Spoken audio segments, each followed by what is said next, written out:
নমস্কার, স্পটন নিউজে আপনাদের সবাইকে আরেকবার স্বাগত। আমি সাগর। এই মুহূর্তে আপনাদের সাথে উপস্থিত রয়েছি যুব ভারতী ক্রীড়াঙ্গন থেকে। হাতে আর মাত্র কয়েকটা ঘন্টা আর একটা দিন, তারপরেই যুব ভারতী ক্রীড়াঙ্গনে পাঞ্জাবের বিরুদ্ধে খেলতে নামছে মোহনবাগান। লিগ শিল্ড জয়ের একদম খুব কাছে মোহনবাগান সুপার জায়েন্ট।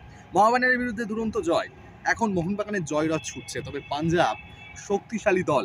এই পাঞ্জাব বেঙ্গালুরুকে, মোহনবাগান যেমন বেঙ্গালুরুকে হারিয়েছে, পাঞ্জাবও কিন্তু বেঙ্গালুরুকে পরাজিত করেছে।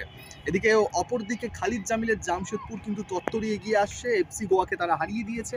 তবে মোহনবাগান তাদের জায়গা সিকিওর করতে চাইবে পাঞ্জাব ম্যাচে। তবে চিন্তার বিষয় একটা, টম নেই। রদ্রিগেজের চোট ছিল, সুখবর মোহনবাগান সমর্থকদের জন্য সেই রদ্রিগেজ ঠিক হয়ে গেছেন।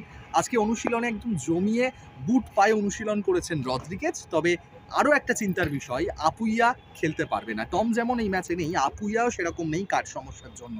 আপুইয়ার জায়গায় খেলবে কে? দুটো অপশান রয়েছে, অভিষেক সূর্যবংশী নয় দীপক টাংরি।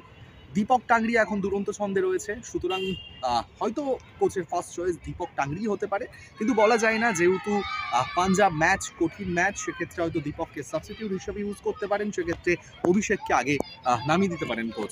এছাড়া যদি বাদবাকি আরও সবার কথা বলি, কামিন্স, ম্যাকলারেন, শুভাশিস, লিস্টন কোলাসো, মনবীর সিং সবাই কিন্তু দুরন্ত ছন্দে রয়েছে। বিশেষ করে শুভাশিস বসু, বঙ্গ সন্তানের কথা ভুললে চলবে না।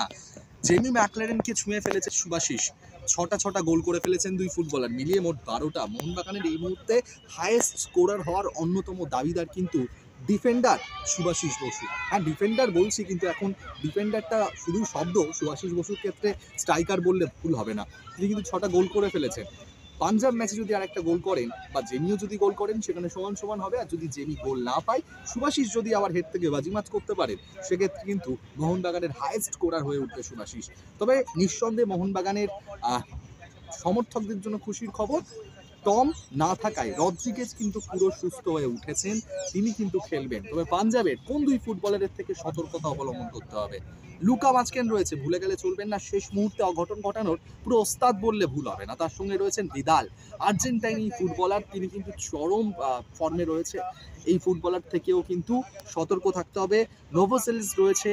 এই সমস্ত ফুটবলারগুলোর থেকে একটু যদি বাড়তি সতর্কতা অবলম্বন করতে পারে মোহনবাগান, নিঃসন্দেহে লিগ শিল্ড জয়ের আরও অনেকটা কাছাকাছি চলে যাবে মোহনবাগান। পাঞ্জাব ম্যাচ জিতে বললে ভুল হবে না। ঘরের মাঠে খেলা, প্রচুর পরিমাণে সমর্থকেরা উপস্থিত হন দলকে সমর্থন করতে। মোহনবাগান যেহেতু এখন সেরা ছন্দে রয়েছে, বলাই বাহুল্য আবারও ভরবে যুব ভারতী ক্রীড়াঙ্গন।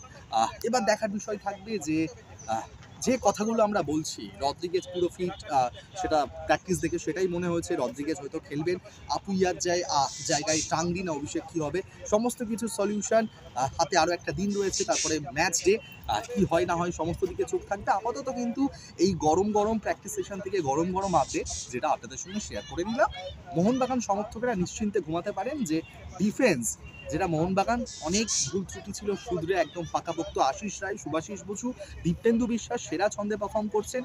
টম নেই, রদ্রিগেজ ফিরবেন, তার সঙ্গে দীপেন্দু স্টপার, আর দুদিকে যেমন আশিস রায় এবং শুভাশিস বসু। সুতরাং সব মিলিয়ে জমজমাট মোহনবাগান। এবার দেখার বিষয়টাই থাকবে, চোখ থাকবে আমাদের পাঞ্জাব ম্যাচে মোহনবাগান 3 পয়েন্ট তুলে নিতে পারে কিনা।